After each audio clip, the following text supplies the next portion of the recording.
નમસ્કાર વિદ્યાર્થી મિત્રો, હું દીપકભાઈ પરમાર ઓનલાઈન સ્ટડી પોઈન્ટમાં આપ સૌ કોઈનું હાર્દિક સ્વાગત કરું છું. તો વિદ્યાર્થી મિત્રો, છેલ્લા વિડીયો લેક્ચરમાં આપણે સિમ્પલ ફ્યુચર ટેન્સ પાર્ટ 1નો અભ્યાસ કરેલો. તો આજના વિડીયો લેક્ચરની અંદર આપણે સિમ્પલ ફ્યુચર ટેન્સ પાર્ટ 2 એના વિશે અભ્યાસ કરીશું. તો સૌપ્રથમ એને પાર્ટ 1ની અંદર આપણે શું અભ્યાસ કરેલો એને જરાક ઝડપથી આપણે યાદ કરી લઈએ, ત્યારબાદ આપણે આગળ વધીએ. તો વિદ્યાર્થી મિત્રો, સિમ્પલ ફ્યુચર ટેન્સ પાર્ટ 1ની અંદર આપણે use of simple future tense એટલે કે સિમ્પલ ફ્યુચર ટેન્સનો ઉપયોગ કેવી પરિસ્થિતિમાં કરી શકાય એના વિશે અભ્યાસ આપણે કરેલો. ત્યારબાદ વિદ્યાર્થી મિત્રો, આપણે કીવર્ડ્સ એટલે કે સાદા ભવિષ્યકાળનું સૂચન કરતા જે ચિહ્નો જે હતો એનો પણ અભ્યાસ આપણે કરેલો, જેમાં tomorrow, next Monday, Tuesday, next week, month, year, ભવિષ્યની તારીખ, વર્ષ, in future, if, unless, and, or, otherwise, and વગેરે વગેરે જેવા શબ્દો જે કીવર્ડ્સ તરીકે આવતા એના વિશે આપણે વિગતવાર અભ્યાસ કરેલો.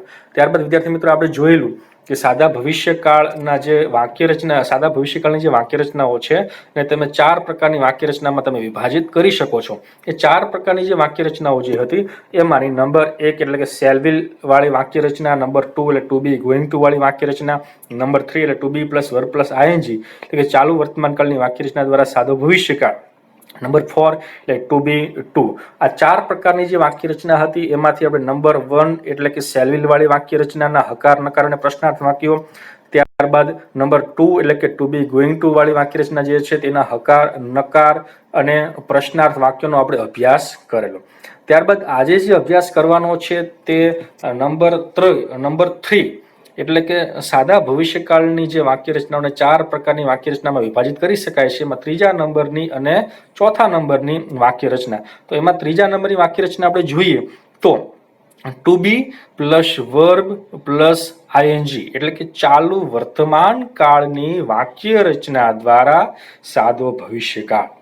તો વિદ્યાર્થી મિત્રો, આ એક વાક્ય રચના એ અલગ પ્રકારની વાક્ય રચના કહી શકાય, જે આપણે જાણીએ છીએ કે ટુ બી પ્લસ આઈએનજી વાળું ક્રિયાપદ એટલે તો ચાલુ વર્તમાન કાળ થાય, જે તમને પણ વર્ષોથી તમે શીખતા આવો છો. પણ અહીં એક બાબત ધ્યાનમાં રાખવી જરૂરી છે કે ચાલુ વર્તમાન કાળની વાક્ય રચના હોય પણ તેમ છતાં એ વાક્ય સાદા ભવિષ્યકાળનું બને છે, પણ ક્યારે બને છે એ જરૂરી છે. તો એમાં કોઈ પણ એક ભવિષ્યકાળનું સૂચન કરતો શબ્દ હોવો જરૂરી છે. જો ભવિષ્યકાળનું સૂચન કરતો શબ્દ આપેલ ન હોય તો એ વાક્ય એ સાદા ભવિષ્યકાળનું વાક્ય કહેવાતું નથી, પરંતુ એ ચાલુ વર્તમાન કાળનું વાક્ય બની જાય છે. તો જોઈએ એની અફર્મેટિવ સેન્ટેન્સ એટલે કે હકાર વાક્ય રચના, જેની અંદર આપવામાં આવેલું છે આપણને subject am is are V1 plus ING, object other words. હવે અધર વર્ડ્સ ઓબ્લિક કરી લખ્યું છે ભવિષ્યકાળનું સૂચન કરતો શબ્દ, ભવિષ્યકાળ સૂચવતો શબ્દ. તો આમાં આ ચાલુ વર્તમાન કાળની વાક્ય રચના દ્વારા સાદો ભવિષ્યકાળ દર્શાવવા માટે ફરજિયાત ભવિષ્યનું સૂચન કરતો શબ્દ હોવો જ જોઈએ. જો ભવિષ્યનું સૂચન કરતો શબ્દ આપેલ ન હોય તો તે વાક્ય સાદા ભવિષ્યકાળનું રહેતું નથી, પરંતુ એ ચાલુ વર્તમાન કાળનું વાક્ય બની જાય છે. જોઈએ વાક્ય રચના પ્રમાણે એના જે એક્ઝામ્પલ આપ્યા છે એને સમજવાનો પ્રયત્ન કરીએ. Number 1, Sanjay sir and Bharat sir are playing cricket next Sunday. તો અહીં કંઈક વાક્યનો અર્થ એવો થશે કે સંજય સર અને ભરત સર આવતા રવિવારે ક્રિકેટ રમશે. ક્રિકેટ રમી રહ્યા છે એવું કહી શકાય નહીં, પણ ક્રિકેટ રમી રહ્યા છે ચાલુ વર્તમાન કાળનું વાક્ય થઈ જાય. ક્યારે થઈ જાય તો કે અહીં છેલ્લે તમને જે નેક્સ્ટ સન્ડે શબ્દ આપવામાં આવેલ છે એ શબ્દને તમે દૂર કરી દેશો તો આપેલ વાક્ય જે છે તે ચાલુ વર્તમાન કાળનું વાક્ય બની જશે. તો અહીં Sanjay sir and Bharat sir are playing cricket next Sunday, તો નેક્સ્ટ સન્ડે શબ્દ આપવામાં આવેલો છે તો સાદો ભવિષ્યકાળ, અને નેક્સ્ટ સન્ડે શબ્દને દૂર કરી દો તો ચાલુ વર્તમાન કાળ, એટલે કે ફરજિયાત ભવિષ્યનું સૂચન કરતો શબ્દ એમાં આપેલો હોવો જોઈએ. જોઈએ ત્યારબાદ એક્ઝામ્પલ નંબર 2, તો કે Dakshil is making a toy car for his sister tomorrow. હવે ફોર હિઝ સિસ્ટર ત્યાં સુધી જ વાક્ય આપવામાં આવેલું હોય તો પ્રેઝન્ટ કન્ટિન્યુઅસ ટેન્સ, ચાલુ વર્તમાન કાળ. પણ જો ટુમોરો શબ્દ ઉમેરી દઈએ તો વાક્ય બની જશે સાદો ભવિષ્યકાળ. જે તમારા માટે હું માનું છું કે આ વાક્ય રચના કદાચ નવી હોઈ શકે, કદાચ તમારા ધ્યાનમાં આવી ન પણ હોય. આપણી પાસે મોટે ભાગે સેલ અને વિલ વાળી વાક્ય રચના ધ્યાનમાં આવેલી હોય છે. આપણે સિમ્પલ ફ્યુચર ટેન્સનો જે ઉપયોગ કરીએ છીએ તે મોટે ભાગે સેલ અને વિલ વાળી વાક્ય રચનાનો જ ઉપયોગ આપણે કરતા હોય છીએ. પણ વિદ્યાર્થી મિત્રો, એ સેલ અને વિલ વાળી વાક્ય રચના સિવાયની પણ 3 વાક્ય રચના છે જે આપણને ખ્યાલ હોવો જોઈએ. જ્યારે સ્પર્ધાત્મક પરીક્ષાને ધ્યાનમાં રાખીને જ્યારે વાત થતી હોય તો ત્યારે 4 પ્રકારની વાક્ય રચનાઓ પરીક્ષાની અંદર એના વાક્યો આવતા હોય છે, જે આપણે ધ્યાનમાં લેવા જરૂરી છે. જેમ અફર્મેટિવ સેન્ટેન્સ વાક્ય હકાર વાક્ય રચના આપે છે, એવી જ રીતના વિદ્યાર્થી મિત્રો નેગેટિવ સેન્ટેન્સ હવે કોઈ અઘરી વાત કહી શકાય નહીં, કારણ કે આપણે જાણીએ છીએ કે આપણને અફર્મેટિવ સેન્ટેન્સ હકાર વાક્ય રચનાની ખબર પડી જાય તો નેગેટિવ અને ઇન્ટ્રોગેટિવ ઓટોમેટિકલી આવડી જશે. માત્ર ને માત્ર હેલ્પિંગ વર્બ જે હોય છે એનું સ્થાન જ આગળ દૂર કરવાનું હોય છે, અથવા તો હેલ્પિંગ વર્બ જે છે એના પછી નોટ મૂકો તો નકાર વાક્ય બની જાય. હેલ્પિંગ વર્બ જે છે એને તમે આગળ મૂકી દો તો પ્રશ્નાર્થ વાક્ય બની જાય. ટૂંકમાં થોડોક જ ફેરફાર એની અંદર કરવાનો થતો હોય છે. જોઈએ નેગેટિવ સેન્ટેન્સની તો અહીં શું થશે તો કે એમિજાર જે આપવામાં આવેલું છે એના પછી માત્ર ને માત્ર નોટ વાક્ય બની જશે નકાર વાક્ય. તો સબ્જેક્ટ એટલે કે કર્તા plus am is are plus not plus V1 plus ING એટલે કે આઈએનજી વાળું ક્રિયાપદ, ત્યારબાદ ઓબ્જેક્ટ એટલે કે કર્મ, અધર વર્ડ્સ એટલે કે અન્ય શબ્દો અને ભવિષ્યકાળનું સૂચન કરતો શબ્દ, ભવિષ્યકાળ સૂચવતો શબ્દ હોવો આવશ્યક છે, અત્યંત જરૂરી છે. જો એ શબ્દ આપવામાં આવેલ ન હોય તો એ વાક્ય ચાલુ વર્તમાન કાળનું બની જાય છે, જે બાબતને આપણે ધ્યાનમાં રાખવાની છે. જોઈએ એક્ઝામ્પલ પ્રમાણેના વાક્યો તો ઉપર જે હકાર વાક્ય આપેલું હતું એને આપણે નકાર બનાવવાનો પ્રયત્ન કર્યો છે. Sanjay sir and Bharat sir are not playing cricket next Sunday, એટલે કે સંજય સર અને ભરત સર આવતા રવિવારે ક્રિકેટ રમશે નહીં. એવી જ રીતના નીચે વાક્ય છે Dakshil is not making a toy car for his sister tomorrow, તો કે દક્ષિલ આવતીકાલે તેની બહેન માટે એક રમકડાની કાર બનાવશે નહીં. તો વિદ્યાર્થી મિત્રો, અહીં તમે જોઈ શકો છો કે એમ ઇઝ આર અને આઈએનજી વાળું ક્રિયાપદ જે ચાલુ વર્તમાન કાળની વાક્ય રચનામાં આવે છે, પણ ચાલુ વર્તમાન કાળની વાક્ય રચના દ્વારા પણ સાદો ભવિષ્યકાળ અહીં દર્શાવી શકાય છે. ત્યારબાદ જોઈએ ઇન્ટ્રોગેટિવ સેન્ટેન્સ એટલે કે પ્રશ્નાર્થ વાક્ય. એકદમ સરળ કહી શકાય, કારણ કે હેલ્પિંગ વર્બ જે છે એને તમારે સબ્જેક્ટની આગળ એટલે કે કર્તાની આગળ, વાક્યની શરૂઆતમાં અને અંતે ક્વેશ્ચન માર્ક આટલો ફેરફાર કરો એટલે વાક્ય બની જશે પ્રશ્નાર્થ વાક્ય. તો એફર્મેટિવ સેન્ટેન્સની અંદર જે તમને ઇમિજાર જે આપવામાં આવેલું છે સબ્જેક્ટની પછી એને ઊંચકી અને તમે કર્તાની આગળ મૂકી દો, વાક્ય બની જશે પ્રશ્નાર્થ વાક્ય. તો અહીં તમે જોઈ શકો છો કે એમ ઇઝ આર એ ક્યાં આવી ગયું છે તો કે સબ્જેક્ટ એટલે કે કર્તાની આગળ વાક્યની શરૂઆતમાં, ત્યારબાદ કર્તા V1 ING object other words ભવિષ્યકાળનું સૂચન કરતો શબ્દ અને ક્વેશ્ચન માર્ક, વાક્ય બની ગયું પ્રશ્નાર્થ વાક્ય. પ્રશ્નાર્થ વાક્ય રચના.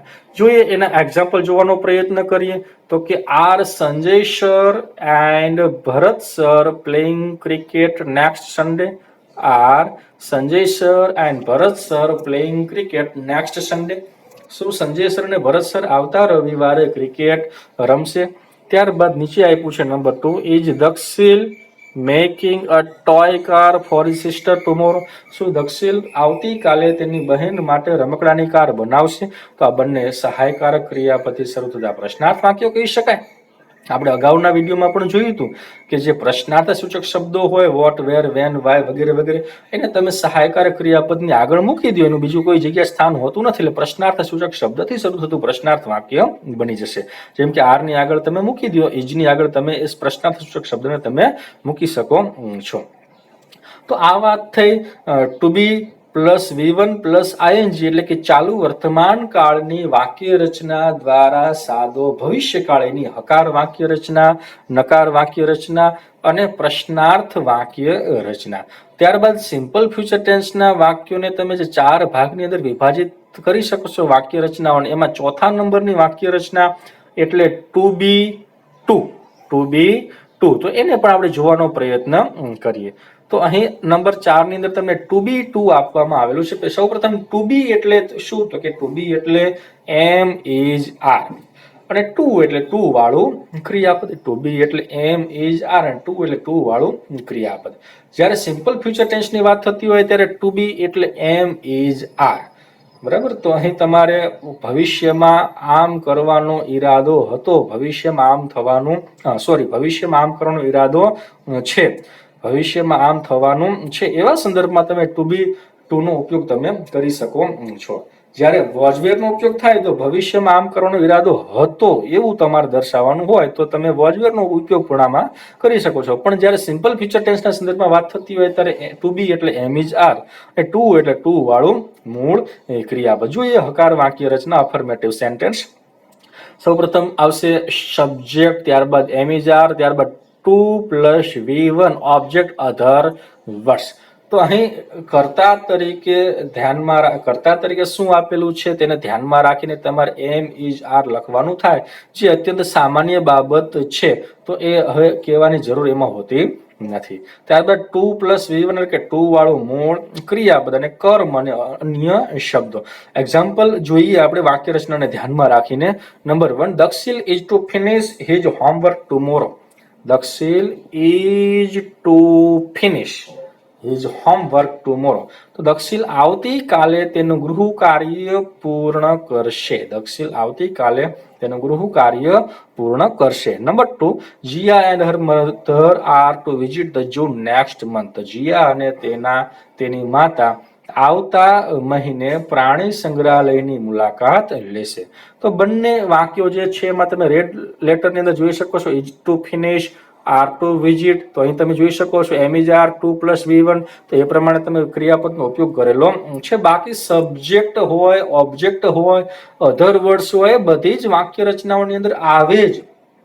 જે તફાવત જે છે તે માત્ર ને માત્ર વર્બની અંદર તફાવત કરવાનો થશે, બાકી બીજી અન્ય કોઈ જગ્યાએ ફેરફાર કરવાનો હોતો નથી. બાકી કર્તાના સ્થાને હોય, કર્મના સ્થાને હોય, અન્ય શબ્દોના સ્થાને હોય. જે ફેરફાર જે કરવાનો થાય વાક્ય રચનાઓની અંદર એ માત્ર ને માત્ર હેલ્પિંગ વર્બ અને જે મેઇન વર્બ જે કહી શકાય એની અંદર જ ફેરફાર કરવાનો થાય છે. ત્યારબાદ ટુ બી ટુ ની અંદર જોઈએ નેગેટિવ સેન્ટેન્સ એટલે કે નકાર જે વાક્ય રચના જે આપવામાં આવેલી છે તે જોઈએ. તો એમાં માત્ર ને માત્ર એટલો જ ફેરફાર હોય કે હેલ્પિંગ વર્બ પછી શું લખવાનું થશે, તો હવે તમે જાણો છો શું લખવું પડશે. માત્ર ને માત્ર નોટ, એટલે વાક્ય કેવું બની જશે, તો કે નકાર વાક્ય બની જશે. તો અહીં તમને એમ ઇઝ આર પછી આપવામાં આવેલું છે નોટ. બરાબર, અહીં વાક્યમાં પણ તમે જોઈ શકો છો નોટ, વાક્યમાં પણ તમે જોઈ શકો છો નોટ. તો સબ્જેક્ટ એટલે કે કર્તા એમ ઇઝ આર, પછી not plus to plus V1 object કર્મ અને અધર વર્ડ્સ અન્ય શબ્દો. તો ઉપર જે હકાર વાક્ય હતું Dakshil is to finish his homework tomorrow, Dakshil આવતીકાલે તેનું ગૃહ કાર્ય પૂરું કરશે. તો એનું નેગેટિવ સેન્ટેન્સ નકાર વાક્ય શું થશે, તો Dakshil is not to finish his homework tomorrow. Dakshil આવતીકાલે તેનું ગૃહ કાર્ય પૂર્ણ કરશે નહીં.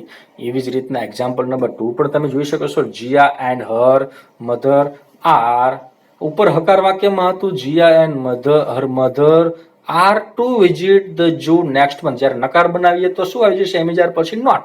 તો Jiya and her mother are not to visit the zoo next month. Jiya અને તેની માતા આવતા મહિને પ્રાણી સંગ્રહાલયની મુલાકાત લેશે નહીં. તો આ વાત થઈ નેગેટિવ સેન્ટેન્સ નકાર વાક્યની. ત્યારબાદ ટુ બી ટુ ની અંદર આપણે જોઈએ ઇન્ટ્રોગેટિવ સેન્ટેન્સ એટલે કે પ્રશ્નાર્થ વાક્ય.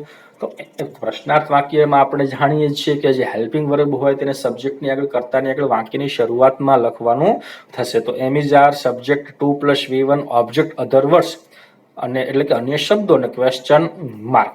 તો ઉપરનું જે વાક્ય હતું Dakshil is to finish his homework tomorrow, એને પ્રશ્નાર્થ વાક્યમાં રૂપાંતર કરવું હોય તો શું થશે, તો જે એમ ઇઝ આર જે છે કર્તાની આગળ, તો કર્તા તરીકે દક્ષિલ આપવામાં આવેલું છે, તેની આગળ શું લખાઈ ગયું, દક્ષિલને ધ્યાનમાં રાખીને ઇઝ. તો is Dakshil to finish his homework tomorrow. શું દક્ષિલ આવતીકાલે તેનું ગૃહ કાર્ય પૂર્ણ કરશે. એવી જ રીતના ઉપર હકાર વાક્યમાં હતું Jiya and her mother are to visit the zoo next month. તો એનું પ્રશ્નાર્થ વાક્ય બનાવવું હોય તો આર ક્યાં આવી જશે, તો કે કર્તાની આગળ વાક્યની શરૂઆતમાં. Are Jiya and her mother to visit the zoo next month. શું જીયા અને તેની માતા આવતા મહિને પ્રાણી સંગ્રહાલયની મુલાકાત લેશે. એને શોર્ટમાં એને યસ અને નો માં જવાબ દેવો હોય તો યસ બંને વાક્યોનો. Dakshil is to finish his homework tomorrow, yes. Jiya and her mother are to visit the zoo next month. પણ નકારમાં જવાબ દેવો હોય તો નો. Dakshil is not to finish his homework tomorrow. No, Jia and her mother are not to visit the zoo next month. શોર્ટમાં જવાબ દેવો હોય તો yes Dakshil is, yes yes he is એવું પણ કહી શકાય, સર્વનામ વાપરવાનું થાય. એવી રીતના yes they are, yes no he isn't, no they aren't, આવી રીતના તમે જવાબ એના આપી શકો છો. તો વિદ્યાર્થી મિત્રો આ વાત થઈ ટુ બી ટુ એની હકાર વાક્ય રચના, નકાર વાક્ય રચના અને પ્રશ્નાર્થ વાક્ય રચના. તો વિદ્યાર્થી મિત્રો અહીં આપણે સિમ્પલ ફ્યુચર ટેન્સની જે વાક્ય રચનાઓ જે છે તેને 4 ભાગની અંદર વિભાજિત કરી શકીએ છીએ. એ ચારે 4 પ્રકારની વાક્ય રચનાઓનો અભ્યાસ આપણે હવે કરી ચૂક્યા છીએ. એ ચારે 4 પ્રકારની વાક્ય રચનાઓ પ્લસ કીવર્ડ્સ પ્લસ એનો ઉપયોગ ક્યારે તમે કરી શકો છો સિમ્પલ ફ્યુચર ટેન્સનો, આ બધી જ બાબતોને ધ્યાનમાં રાખી અહીં નીચે તમને એક્સરસાઇઝ સ્વરૂપે ખાલી જગ્યાઓ આપવામાં આવેલ છે. તો એ ખાલી જગ્યાઓને આપણે સોલ્વ કરવાનો પ્રયત્ન હવે કરીએ. જોઈએ સૂચના શું આપવામાં આવેલી છે. ફિલ ઇન ધ બ્લેન્ક્સ એટલે કે ખાલી જગ્યાઓ પૂરો. યુઝિંગ ધ પ્રોપર ફોર્મ એટલે કે યોગ્ય રૂપનો ઉપયોગ કરીને of the verbs given in the brackets કૌંસમાં આપેલા ક્રિયાપદો એટલે કે કૌંસમાં આપેલા ક્રિયાપદોના યોગ્ય રૂપનો ઉપયોગ કરી ખાલી જગ્યા પૂરો. તો જોઈએ નંબર 1 શું આપવામાં આવેલું છે. નંબર 1 ની અંદર તો કે આઈ ખાલી જગ્યા અ ન્યૂ ગ્રામર બુક ટુમોરો.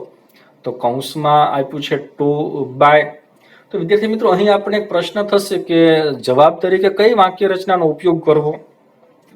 તો જ્યારે સ્પર્ધાત્મક પરીક્ષાના સંદર્ભમાં વાત કરતા હોય તો ત્યારે તમને ઓલરેડી ઓપ્શન આપવામાં આવેલા હોય છે. જે ઓપ્શન બંધ બેસતો જે હોય એ જવાબ તમારે લખવાનો થાય, બરાબર. પણ અહીં તમને કોઈ ઓપ્શન આપેલા નથી તો કેવી રીતના વિચારવાનું. તો કૌંસમાં માત્ર ને માત્ર મુખ્ય ક્રિયાપદ આપવામાં આવેલું હોય તો તમારે શેલ વાળી મુખ્ય ક્રિયાપદ વાળી વાક્ય રચનાનો ઉપયોગ કરવાનો થાય.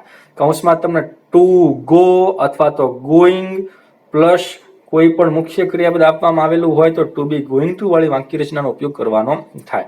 એવી રીતના કૌંસમાં તમને ટુ બી પ્લસ કોઈ પણ મુખ્ય ક્રિયાપદ આપેલું હોય તો તમે ચાલુ વર્તમાન કાળની વાક્ય રચના અથવા તો ટુ બી ટુ બેમાંથી એકનો તમે ઉપયોગ તમે કરી શકો છો. જેનો પણ ઉપયોગ કરો તે ચાલે.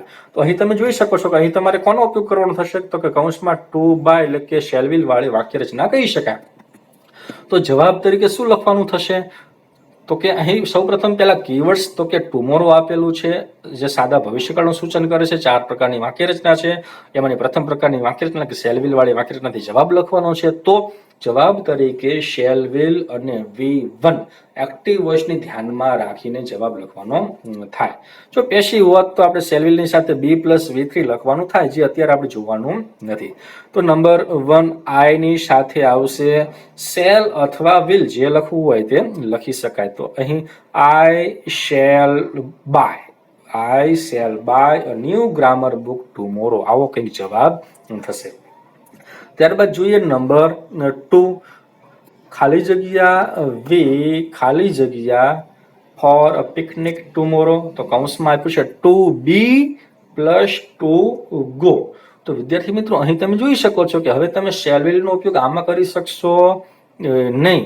તો આમાં કોનો ઉપયોગ કરવાનો થશે તો આમાં તમારે જે 3જા નંબરની અને 4થા નંબરની જે વાક્ય રચના આપણે શીખ્યા એટલે કે two be plus V1 plus ING એટલે કે ચાલુ વર્તમાન કાળની વાક્ય રચના અને ટુ બી ટુ વાળી વાક્ય રચના બેમાંથી કોઈ પણ એક વાક્ય રચનાનો ઉપયોગ કરીને તમારે જવાબ લખવાનો થશે. તો માની લો કે ચાલુ વર્તમાન કાળની વાક્ય રચનાનો ઉપયોગ કરીએ તો એમ ઇઝ આર અને આઈએનજી વાળું ક્રિયાપદ મતલબ કે ટુ બી એટલે એમ ઇઝ આર જે પહેલી ખાલી જગ્યામાં આવે અને બીજી ખાલી જગ્યામાં આઈએનજી વાળું ક્રિયાપદ જે બીજી ખાલી જગ્યામાં અહીં લખવાનું થાય.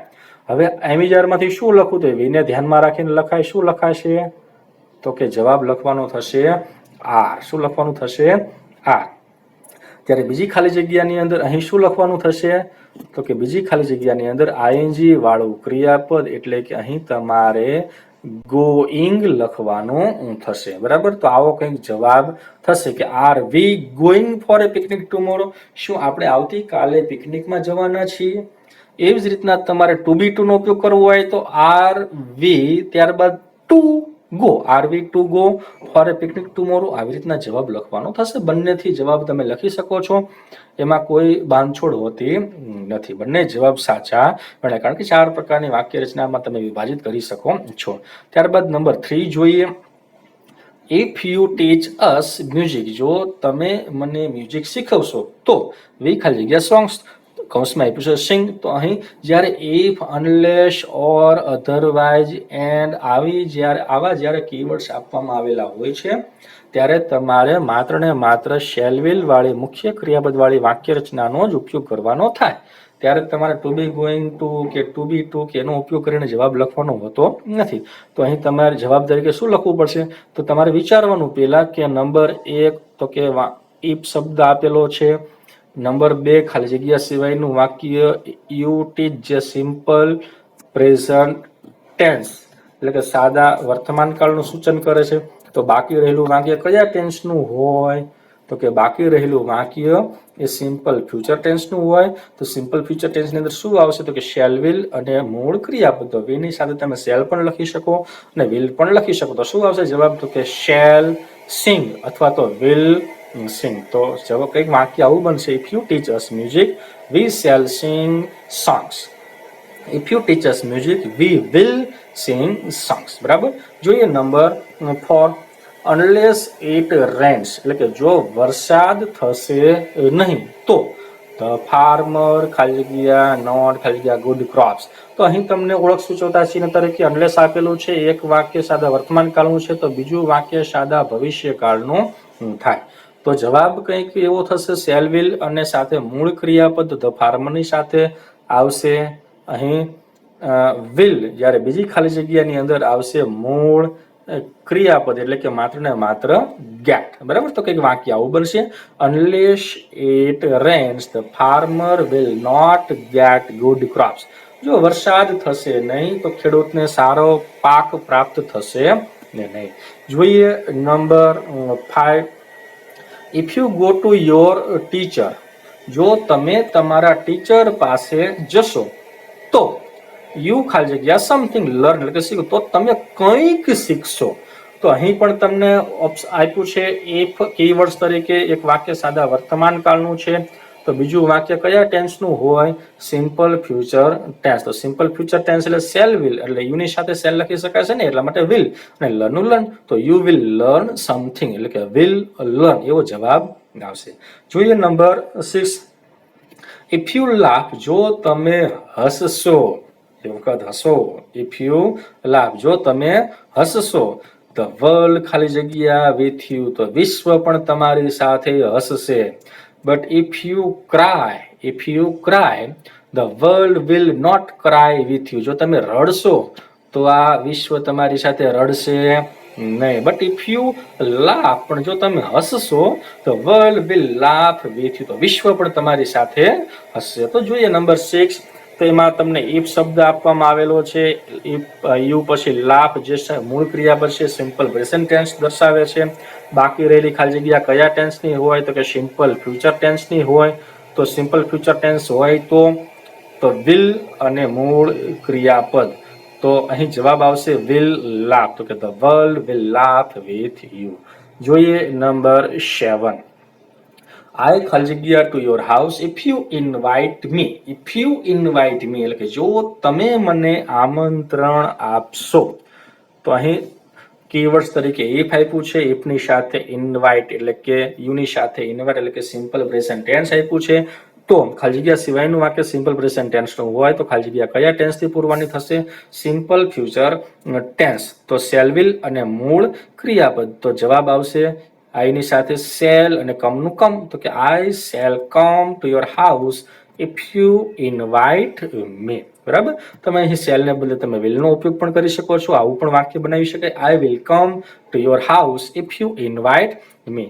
જોઈએ number 8. Do this work first. Do this work first. તો કે પહેલા આ કામ કરો. અધરવાઇઝ નહીંતર આઈ ખાલી જગ્યા યુ. તો તો આપણે કીવર્ડ્સ તરીકે એન્ડ, ઓર અને અધરવાઇઝ શબ્દો પણ આવેલા, જેમાં તમને જણાવવામાં આવેલું કે એક વાક્ય સિમ્પલ પ્રેઝન્ટ ટેન્સનું હોય જે આજ્ઞાર્થ વાક્ય હોય, તો બીજું વાક્ય સિમ્પલ ફ્યુચર ટેન્સનું હોય. તો અહીં ખાલી જગ્યા વાળું જે વાક્ય છે એના સિવાયનું વાક્ય આ થાય do this work first.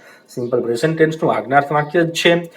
Keywords તરીકે અધરવાઇઝ શબ્દ આપવામાં આવેલો છે, તો બાકી રહેલું બીજું વાક્ય એ કયા ટેન્સનું થશે આ વાક્ય? તો કે simple future tense. Simple future tense હોય તો આની સાથે શું આવશે? તો કે શેલ અને મૂળ ક્રિયાપદ એટલે કે પનિશ. તો જવાબ કે આવો થશે do this work first otherwise I shell પનિશ you. પહેલા આ કામ કરો, નહીતર હું તમને સજા કરીશ. જો બરાબર. જોઈએ number 9. Keep your notebooks with you. તમારી નોટબુકો તમારી પાસે રાખજો. આઈ ખાલી જગ્યા ધેમ ટુમોરો કૌંસમાં આપેલું છે to go plus to check.